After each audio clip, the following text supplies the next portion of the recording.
Hello friends, this video on transport in plants part 17 is brought to you by examfear.com. No more fear from exam. So with this concepts in mind, we can have a quick recap of the xylem transport. The story starts from the soil, which has lot of water, where we purposely put water. Whenever you are asked to water the plants in your garden, we tend to put water into the soil because we all know this mechanism that the roots can absorb the water from the soil and it can then transport it to the different parts of the plant.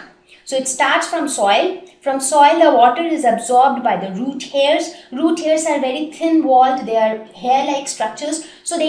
And they are many in number. So they increase the rate of absorption. So once absorbed by the roots, it is then passed into the inner layers of roots and finally reaches the xylem of root. From there, it moves upwards due to root pressure as well as transpiration pull. So it gradually reaches the xylem of stem and finally reaches the leaves. So once it reaches the leaves, it also is able to reach the stomata of the leaves and finally evaporates out by the process of transpiration. And this process helps in transporting water to different parts of the plant. Now let us quickly look at the significance of transpiration. How is transpiration important? Now needless to say, it creates the transpiration pull, which is helpful for transporting water to different plant parts, because I already discussed about the significance of water. You do not water your plants for 3 to 4 days and the plant dies. So water is that important. So reaching water to different plant parts is equally important. So transpiration pull is important.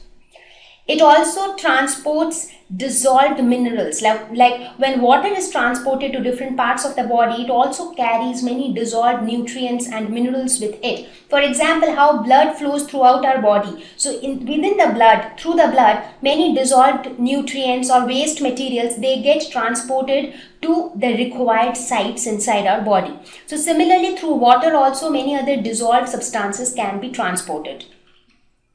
It provides water for photosynthesis. So if you see the process of transpiration, it actually tries to pull water from below and it makes them reach the leaves. And leaf is the area where photosynthesis takes place. For photosynthesis also we need water. We need water, sunlight, chlorophyll. So these are some of the things which are needed for photosynthesis. So water reaches the leaves because of the process of the transpiration pull. Because if transpiration pull is not there, water will never reach the leaf. It will take a huge time if only diffusion and root pressure are there in the picture. Both of them are very slow process. So it will take a huge time for the water to reach the leaves. So the plants will not be able to prepare food for a very long time and eventually they'll die. So transpiration plays a very important role for the plant to enable them to perform photosynthesis and prepare their food, and obviously in transport of water and other dissolved minerals and nutrients.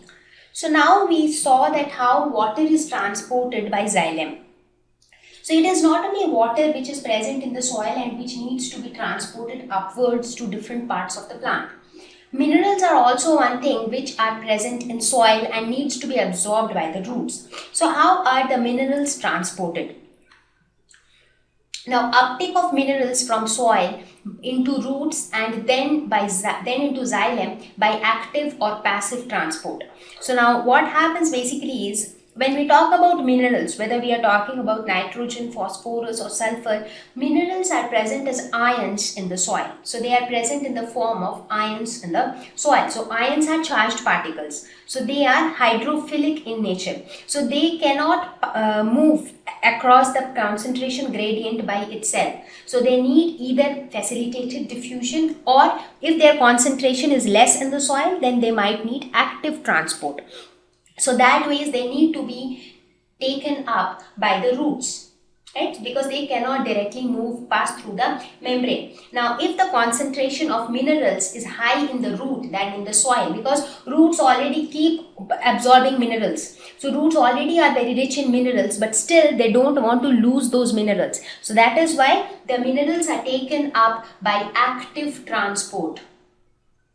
So even if the concentration of minerals is higher in the roots than in the soil, but still by additional expenditure of energy, the carrier proteins transport the minerals from the soil into the roots. However, for some specific minerals which are allowed to pass through the membrane, which are not hydrophilic in nature, they can move into it through passive diffusion, provided it depends on the type of minerals we are talking about. So by any of these means, these minerals can enter into the roots. Now once they have reached into the roots, then what happens? Then they can also be carried by water as dissolved substances by the process of by the same process as water was transmitted. So basically here the catch is only for the uptake of minerals. The uptake of minerals will happen either by active transport if the concentration of the minerals in the soil is less than that in the roots. It will happen by facilitated diffusion if the concentration in the soil is greater and the mineral can move across the concentration gradient. So minerals are translocated through transpiration pull along with water. So once uptake of mineral into the roots is done, so once the minerals have reached the roots, after that it will be transported along with water by the same concept of transpiration pull and root pressure, and that is how minerals will also reach to different parts of the plant. Thank you. Please visit www.examfear.com to watch more videos, attempt free online test, get free study material, find tutors and mentors. Thank you once again.